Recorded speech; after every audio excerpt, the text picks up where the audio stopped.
Hi, Dr. Rina Salenko here, author of the Family Memory Project. And thanks for all the questions and comments. It's been great, and I'm going to answer some of them today, so stay tuned. We've looked at what the Family Memory Project is, that it's not a method for writing a massive biography or a major undertaking in any other way. It's a simple way to capture, preserve, and share the stories of your aging relatives. So you can keep them and then share them with your family in years to come. This is rewarding and it's fun and inspirational for everyone involved. All you have to do is to record the memories and put them together and share them. First, you need to prepare your very simple tools. A way of audio recording, such as your phone or a notepad and paper, and the decade sheets and the timeline from the resources section of the website. And you collect the photos and other memorabilia that mean something to your aging relatives. And then you print out the list of possible questions that you can ask. And this is also on the website. And next, you use a question or a trigger and record your relatives' responses. Record them as they tell their stories. It's that simple. And then, to put it together, you choose one or more of a number of ways of sharing the memories, and you choose the one that's best for you, the one that appeals to you the most.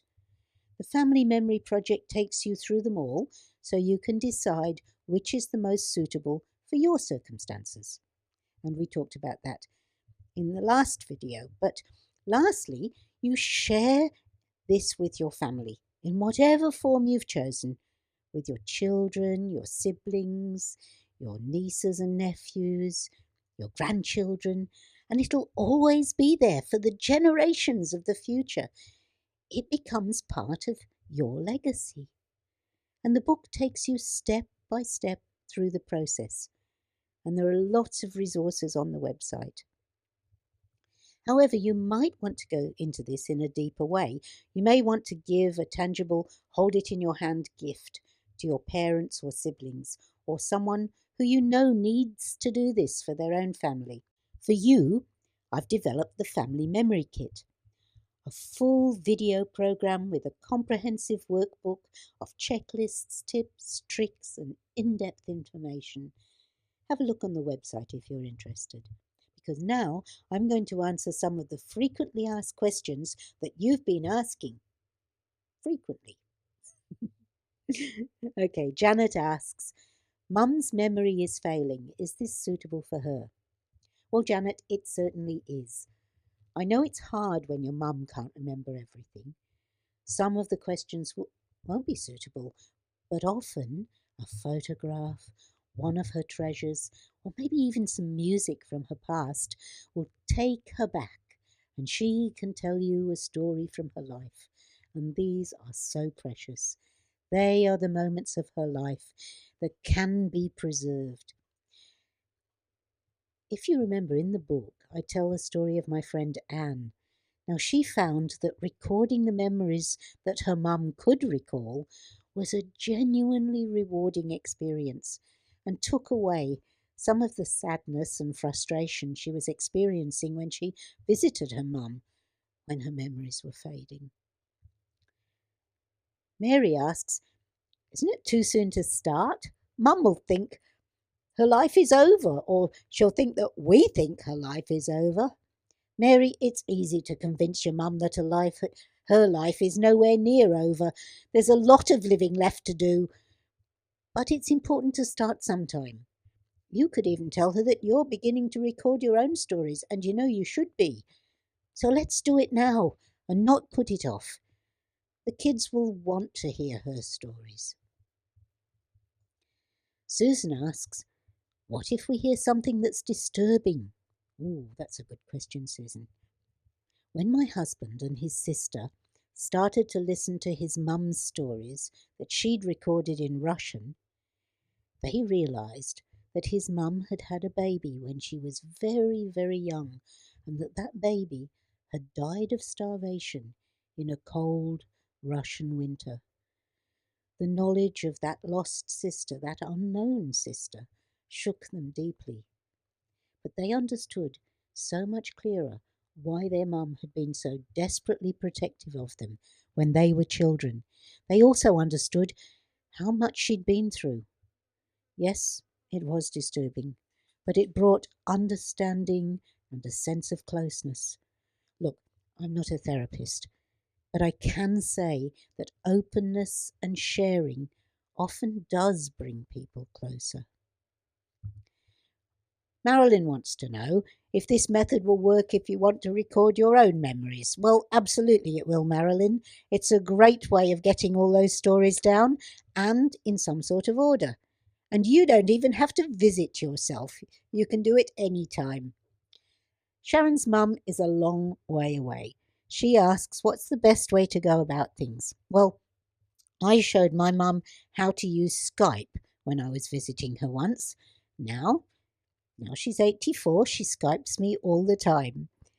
If you use a question or trigger for Skype, it's possible to record the screen of your computer. You use ScreenFlow if you've got a Mac or Camtasia if you've got a PC, and you capture the stories that way. You even can record her telling the stories, which is awesome. Mark seems to think that he doesn't have the time to do it. Well, that's sad, Mark. I didn't have the time to record my Nana's memories and stories. I was busy with my job and motherhood. And then Nana got sick and went downhill so fast that it was too late. Look, maybe you could spare, say, half an hour a week. That's all it takes. And really, it is worth it. And you know what? If you can't, maybe you could hire a professional oral historian to record some stories for you. Claudia asks if it's too emotional. Well, it certainly can be emotional, Claudia. I've cried over some of my parents' stories. I've cried with sadness, but I've also with joy. It's very emotional sometimes, but I'm not sure that emotion is such a bad thing, is it? Jean writes, I'm researching my family tree. Isn't this the same thing? Well, not really, Jean. This is, if you like, filling in the gaps. A family tree can only tell you so much. This is a more personal gathering of stories. This is the part that will be lost when your relatives are no longer with you. It's a collection of personal memories and stories. Now, Catherine wants to know if you can do this for friends as well as relatives. And of course you can. When I say your parent or your relative, it's just for the sake of convenience. You can collect the stories of anyone you feel close enough to. It's a wonderful thing to do, whoever is sharing their stories with you. And how wonderful for them that you're listening to their stories and valuing their lives. Paul wants to know if we can take this further. Well, bless you, Paul. Yes. I've already put together the family memory kit, which you'll enjoy, and I'm planning all sorts of other exciting things for those who want to become more involved in collecting their family stories. So watch this space. But for those who would like the kit, it's up on the website. It contains much more than the book. Everything you need all in the one place. Videos with examples of the different ways of doing it, what they look like, everything. And for a while, it's free shipping.